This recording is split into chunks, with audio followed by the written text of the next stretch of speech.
नमस्कार।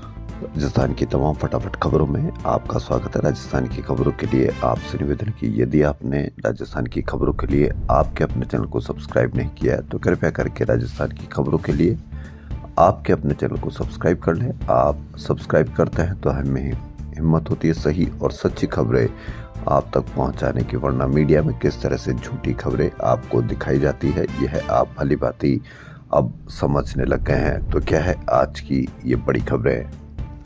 राजस्थान की सरकार ने मेडिकल कॉलेजों के प्राचार्यों और इनसे जुड़े अस्पतालों के अधीक्षकों की प्रैक्टिस पर क्या रोक लगाई, इससे सारे अधीक्षक और आचार्य किस तरह से उन्होंने रिएक्शन किया यह आप देखिए।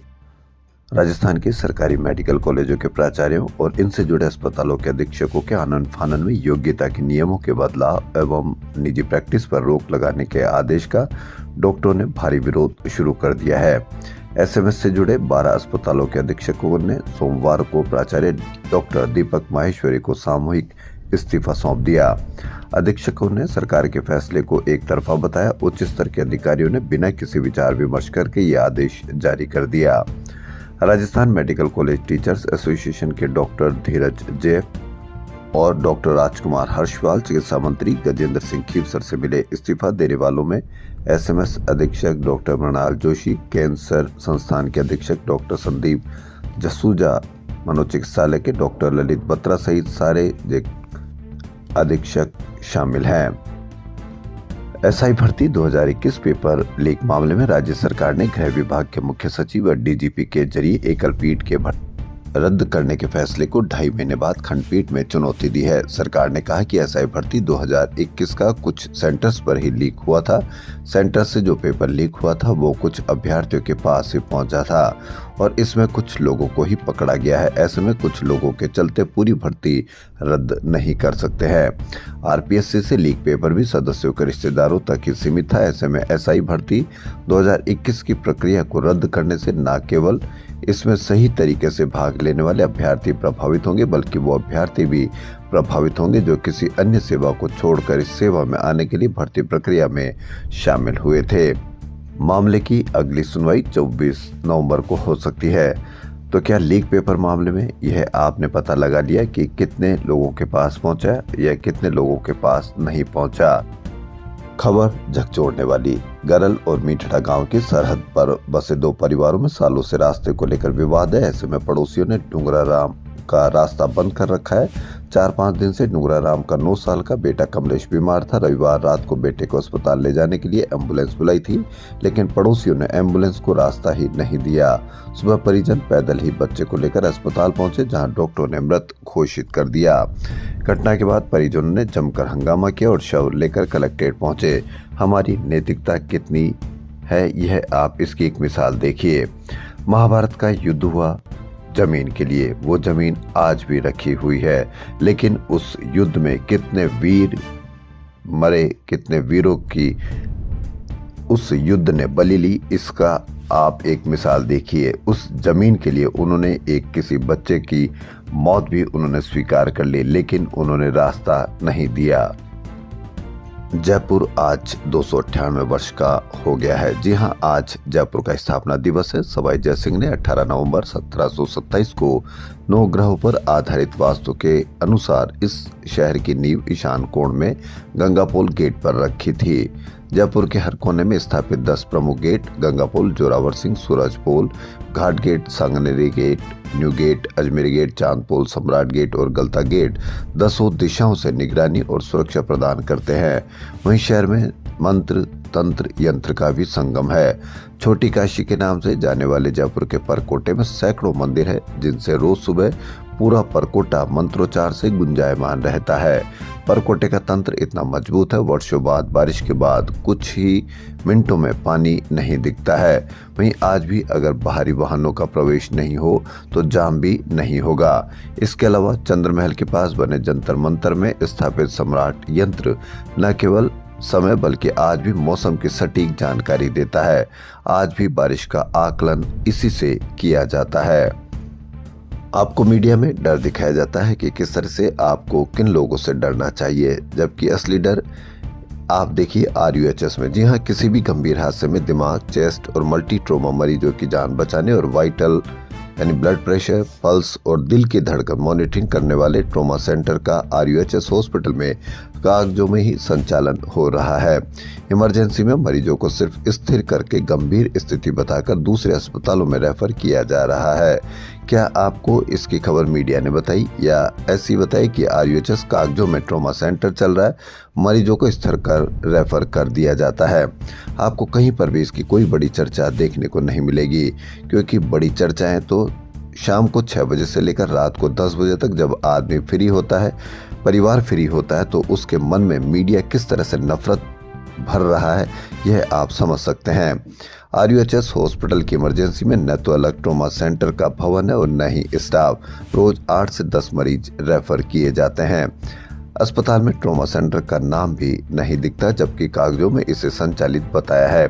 क्या आपने इस सच्ची खबर को आपने कहीं देखा या इस पर कहीं कोई चर्चा देखी? नहीं देखी होगी। इस बार सर्दी ने नवंबर में ही धूज नहीं छुड़ा दी। मौसम विभाग के आंकड़ों के अनुसार साल 2021 के बाद पहली बार नवंबर में पारा 5 डिग्री से नीचे आ गया। माउंट आबू में 15 साल में पहली बार नवंबर में ही पारा जमाव बिंदु पर पहुंच गया। फतेहपुर में 2021 में 3.4 डिग्री तक पारा रिकॉर्ड हुआ था। बीती रात यहां पारा 0.3 डिग्री लुढ़क कर 4.9 डिग्री पर आ गया। पहाड़ी इलाकों से आ रही उत्तरी ठंड हवाओं ने मैदानी इलाकों में सर्दी बढ़ा दी। इससे लगातार तापमान में गिरावट हो रही है। बीती रात 18 शहरों में पारा 10 डिग्री सेल्सियस से नीचे आ गया। पिछले सीजन में माउंट आबू में पहली बार ओस की बूंदें 10 दिसंबर 2024 को बर्फ बनी थी, लेकिन इस बार पारा अभी से जमाव बिंदु पर पहुंच गया। मौसम विभाग के अनुसार नवंबर में पारा कभी शून्य पर नहीं गया। माउंट आबू में सोमवार सुबह कार पर बर्फ जमती दिखाई दी। कर्मचारी महासंघ और शिक्षक संगठनों ने SIR पर प्रशासनिक अधिकारियों की मनमानी और दबाव बनाने का विरोध शुरू कर दिया है। BLO मुकेश जांगीड़ के सुसाइड के बाद शिक्षक अब खुलकर विरोध में सामने आ गए हैं। कर्मचारी व शिक्षक संगठनों ने मामले की उच्च स्तरीय जांच कराने और जांगीड़ के परिवार को 50 लाख रुपए की सहायता की मांग उठाई है। राजस्थान शिक्षक संघ राष्ट्रीय के अतिरिक्त महामंत्री बसंत जिंदल बोले, बड़ी संख्या में शिक्षक BLO ड्यूटी में लगे हैं। प्रतिदिन 200 से 250 फार्म जमा करने का दबाव बनाया जा रहा है, जो गलत है। इससे शिक्षक तनाव में है और 20 नवंबर से अर्धवार्षिक परीक्षा भी करानी है। वे समझ नहीं पा रहे कि क्या करें। में सरकार से मांग है कि इस दबाव को समाप्त किया जाए और SIR का समय बढ़ाया जाए। राजस्थान शिक्षक संघ शेखावत के प्रदेश अध्यक्ष महावीर सियाग तथा महामंत्री अपेंद्र शर्मा ने कहा कि प्रदेश में 18 नवंबर को ड्यूटी समय में समस्त शिक्षक तथा कर्मचारी शोक स्वरूप काली पट्टी धारण करेंगे। वह राजस्थान कर्मचारी चयन बोर्ड की ओर से आयोजित की जा रही अध्यापक भर्ती में विशेष शिक्षा का एक भी पद नहीं है। इससे युवाओं में नाराजगी है। उन्होंने इस भर्ती में विशेष शिक्षा के पद शामिल करने की मांग को लेकर सोमवार को शहीद स्मारक पर धरना दिया और प्रदर्शन किया। इस दौरान अभ्यर्थियों ने कहा कि तृतीय श्रेणी शिक्षक भर्ती 2025 में विशेष शिक्षकों के शून्य पद होने से वे निराश हैं। स्कूलों में विशेष शिक्षक का होना अनिवार्य है। शिक्षा विभाग को इस भर्ती में कम से कम 5000 विशेष शिक्षकों के पद शामिल करने चाहिए ताकि उन्हें राहत मिल सके। धरने में विशेष शिक्षक अभय शर्मा, आशीष शर्मा, पल्लवी रूपा गुर्जर, दीपक भागीरथ, सीताराम खटाना, महेंद्र मोहन सहित कई बेरोजगार विशेष शिक्षक शामिल हुए। वहीं सफाई कर्मचारियों ने रुकी हुई भर्ती प्रक्रिया शुरू करने और मोबाइल ऐप से हाजिरी बंद करने सहित अन्य मांगों को सोमवार को लालकोटी निगम मुख्यालय पर अनशन शुरू कर दिया। सबसे पहले निगम मुख्यालय पर 11 कर्मचारी अनशन पर बैठे, जो 20 नवंबर तक चलेगा। इस दौरान सरकार की ओर से सफाई कर्मचारियों की मांगे नहीं मानी गई तो 21 नवंबर से प्रदेश के सभी सफाई कर्मचारी कार्य बहिष्कार करेंगे। अनशन संयुक्त वाल्मीकि एवं सफाई श्रमिक संघ के नेतृत्व में किया जा रहा है। कर्मचारियों ने बताया कि मांगे नहीं मानी गई तो आंदोलन तेज किया जाएगा। यदि आपके पास कोई शराब पीकर उत्पात मचाए तो आप शिकायत कीजिए, क्योंकि शिकायत करेंगे तो इसी तरह का आपको कार्रवाई देखने को मिलेगी। एक फ्लैट में शराब पीकर उत्पात मचा रहे थे। चित्रकूट इलाका जयपुर में पड़ोसी ने शिकायत की तो पुलिस ने एक बार समझाइश की तो दोबारा उत्पात शुरू कर दिया, क्योंकि वह आज़ाद हैं। आज़ाद देश में कुछ भी आप कर सकते हैं। दोबारा पुलिस पहुंची तो जवानों के साथ धक्का मुक्की शुरू कर दी, क्योंकि वह आज़ाद हैं, और वर्दी फाड़ दी, क्योंकि उनको आज़ादी मिली हुई है कि वह कुछ भी करे। शराब पीकर उत्पात मचाए, शराब पीकर गाड़ी चलाए, शराब पीकर किसी भी तेज रफ्तार से आप किसी को भी मारे तो क्या हो सकता है, यह आप भली भांति जानते हैं। ऐसे में पुलिस ने सभी को पकड़ लिया। गिरफ्तार आरोपी जयपुर के आसपास के ही रहने वाले हैं। वही शिकायत पर पकड़े गए तो वही जो वीर बन रहे थे, शराब पीकर उत्पात मचा रहे थे, वही अब माफी मांगते आपको दिखेंगे। हमारे में इतनी भी शक्ति नहीं है कि हम अपराध करते हैं और अपराध में जैसे ही पकड़ जाते हैं हम माफी की भी मांग करने बैठते हैं। इसलिए क्यों शिकायत अवश्य करनी चाहिए। यदि आपको इस तरह से कोई भी उत्पात करता हुआ या कहीं पर भी कोई आपको समस्या नजर आती है तो एसएमएस अस्पताल में येलो फीवर और एडल्ट वैक्सीनेशन के लिए आउटडोर सुविधा प्रारंभ की है। ओपीडी धनवंतरी ब्लॉक की पहली मंजिल पर रूम नंबर 130 से 133 में 2 घंटे वर्किंग डे के दिन ये चलेगी। इसके पैसे खुद को देने पड़ेंगे। राजस्थान में पहली बार घूमर फेस्टिवल का आयोजन किया जा रहा है। बुधवार को जयपुर सहित जोधपुर, बीकानेर, अजमेर, उदयपुर, कोटा और भरतपुर में घूमर फेस्टिवल का आयोजन किया जाएगा। डिप्टी सीएम दिया कुमारी ने बताया कि एक ही दिन एक ही समय पर भव्य रूप से आयोजित किया जाएगा। जयपुर के विद्याधर नगर स्टेडियम के फुटबॉल ग्राउंड पर राज्य स्तरीय घूमर फेस्टिवल किया जाएगा। यह दोपहर बजे से शाम 6:30 बजे तक चलेगा। रामगढ़ मोड़ स्थित करबला मैदान में 3 दिवसीय दीनी तबलीगी इज्तिमा का सोमवार को मौलाना चिरागुद्दीन की दुआ के साथ संपन्न हुआ। दीन सीखने के लिए 267 जमात के 2600 व्यक्ति नेकी की राह पर निकल गए। राजस्थान में अनुसूचित जाति की सर्वोच्च संस्था doctor Ambedkar memorial welfare society Rajasthan के चुनाव होने जा रहे हैं। विवादों के साथ सोमवार को doctor Ambedkar memorial welfare society का चुनाव कार्यक्रम घोषित कर दिया गया। पहले दिन सोमवार को मतदाता सूची जारी की गई है, जिसे लेकर विवाद खड़ा हो गया। इसकी वजह यह बताई जा रही है कि अजमेर जिले में 11,000 नए सदस्य जोड़े गए थे, जिनका सदस्यता शुल्क जमा ही नहीं हुआ। एक गुट चाहता है कि 11,000 सदस्यों को वोटिंग का अधिकार नहीं दिया जाए। यह चुनाव इसलिए भी खास है क्योंकि चुनाव अधिकारी रिटायर्ड आईएएस जेपी विमल को बनाया गया है, जबकि अध्यक्ष पद पर पूर्व डीजीपी रवि प्रकाश मेहरा चुनाव लड़ने की तैयारी कर रहे हैं। यही नहीं, मेहरा ने भी जेपी विमल को पत्र लिखकर चुनाव अधिकारी का पद छोड़ने को कहा था, जिसे लेकर भी दोनों गुट आमने सामने हो गए हैं। बीएलओ मुकेश जांगिड़ आत्महत्या मामले में न्याय की मांग को लेकर राज्य कर्मचारी संयुक्त महासंघ एकीकृत ने सोमवार को प्रदर्शन किया। जयपुर में विभिन्न विभागों से पहुंचे कर्मचारियों ने शहीद स्मारक पर कैंडल मार्च निकालकर सरकार व प्रशासन के खिलाफ विरोध दर्ज कराया। प्रदर्शन में बीएलओ पर बढ़ते कार्य दबाव एवं अधिकारियों की मनमानी के खिलाफ तीखी नाराजगी जताई। महासंघ के प्रदेश अध्यक्ष गजेंद्र सिंह राठौड़ ने मांग की कि बीएलओ के कार्य का समय निर्धारित किया जाए, महिला बीएलओ को सुरक्षा उपलब्ध कराई जाए और जिम्मेदार अधिकारियों पर कठोर कार्रवाई की जाए। प्रदर्शन में कुलदीप यादव, मोहनलाल शर्मा, सर्वेश्वर शर्मा, अजयवीर सिंह, नरपत सिंह, सुभाष यादव सहित कई कर्मचारी शामिल रहे। में राज्य कर्मचारी संयुक्त महासंघ के प्रदेश अध्यक्ष महावीर शर्मा तथा महामंत्री महावीर सियाग ने पंचायत समिति शाहपुरा भीलवाड़ा के ग्राम विकास अधिकारी शंकर लाल मीणा व झोटवाड़ा के बीएलओ मुकेश जांगिड़ के आत्महत्या प्रकरण पर सरकार को चेताया है। इस संबंध में आंदोलन का ऐलान किया है। आंदोलन के प्रथम चरण में महासंघ का प्रदेश स्तरीय प्रतिनिधिमंडल आज मुख्य सचिव को ज्ञापन देगा। द्वितीय चरण में काली पट्टी बांधकर दायित्व निर्वहन करेंगे। तृतीय चरण में 19 नवंबर को प्रत्येक निर्वाचन अधिकारी उपखंड अधिकारी कार्यालय पर कर्मचारी आधा घंटे तक श्रद्धांजलि सभा रखेंगे। दिल्ली से रिलीव होने के बाद सोमवार सुबह जयपुर पहुंचे वरिष्ठ आईएएस वी श्रीनिवास ने मोती डूंगरी गणेश मंदिर में अर्चना के बाद सीधे सचिवालय पहुंचकर प्रदेश के नए मुख्य सचिव का पद संभाल लिया।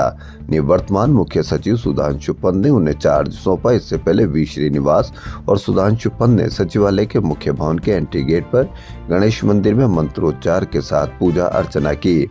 मुख्य सचिव दफ्तर में सुधांशु और सीएस गर्म जोशी से गले मिले। इसके साथ ही सुधांशु पंत राजस्थान से रिलीव हो गए। राजस्थान सरकार के संयुक्त उपक्रम राजस्थान स्टेट गैस ने पाइपलाइन से 61,466 परिवारों तक प्राकृतिक गैस पहुंचाने की आधारभूत सुविधा विकसित कर ली है। राजस्थान स्टेट गैस RSGL के प्रबंध निदेशक रणवीर सिंह ने फील्ड अधिकारियों को अभियान चलाकर कोटा वासियों को घरेलू गैस सुविधा DPNG से जोड़ने का निर्देश दिए हैं। मुख्यमंत्री भजनलाल शर्मा ने कहा कि केंद्रीय गृह एवं सहकारिता मंत्री अमित शाह के मार्गदर्शन में राजस्थान में गत 2 वर्षों में कानून व्यवस्था, स्वास्थ्य, शिक्षा, विद्युत, पेयजल, ढांचागत विकास तथा सहकारिता के सुदृढ़ीकरण सहित सभी बुनियादी सुविधाओं के लिए तेजी से कार्य किया जा रहा है।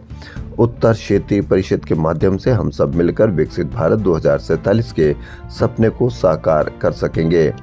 में प्राकृतिक आपदा से प्रभावित किसानों और आम नागरिकों के लिए राज्य सरकार ने बड़ा राहत पैकेज जारी किया है। राज्य के 43.39 लाख किसानों के लिए ये विशेष पैकेज 2600 करोड़ रुपए का है। राष्ट्रीय मिर्गी दिवस पर सोमवार को शहर में जागरूकता का बड़ा अभियान चलाया गया। मिर्गी से डरे नहीं, इलाज संभव है, यह कहना है डॉक्टरों का। चूरू से बड़ी खबर, सैटेलाइट व क्रॉप कटिंग के आंकड़ों में उलझे खरीफ 2021 बीमा क्लेम सहित किसानों से जुड़ी अन्य मांगों को लेकर सोमवार को सांसद राहुल कस्वा के नेतृत्व में चूरू से ट्रैक्टर मार्च जयपुर के लिए कूच किया जाना था। प्रशासन ने जगह जगह नाकाबंदी कर व पुलिस जाब्ता तैनात कर किसानों व कार्यकर्ताओं को बीच रास्ते में ही रोक दिया गया। राजगढ़ से रवाना हुए मार्च को पुलिस व प्रशासन के आला अधिकारियों ने 18 किलोमीटर दूर गांव रतनपुरा के पास रोक दिया गया। इस पर मार्च का नेतृत्व कर रहे सांसद कस्वा, तारानगर विधायक नरेंद्र बुडानिया व पूर्व विधायक डॉक्टर कृष्णा पूनिया सहित कार्यकर्ताओं को आक्रोशित होकर रतनपुरा ओवरब्रिज की सर्विस लाइन पर धरना देकर बैठ गए। विभिन्न मांगों के लिए किसानों के साथ चूरू से जयपुर पहुंचे कांग्रेस सांसद राहुल कस्वा, विधायक नरेंद्र बुडानिया व स्थानीय विधायकों की सोमवार देर रात कृषि मंत्री डॉक्टर किरोड़ी लाल मीणा व विभागीय अफसरों के साथ वार्ता हुई। राजस्थान की खबरों के लिए फिलहाल इतना ही। यदि आपको राजस्थान की खबरें पसंद आ रही तो आपके अपने चैनल को सब्सक्राइब कर लें। धन्यवाद।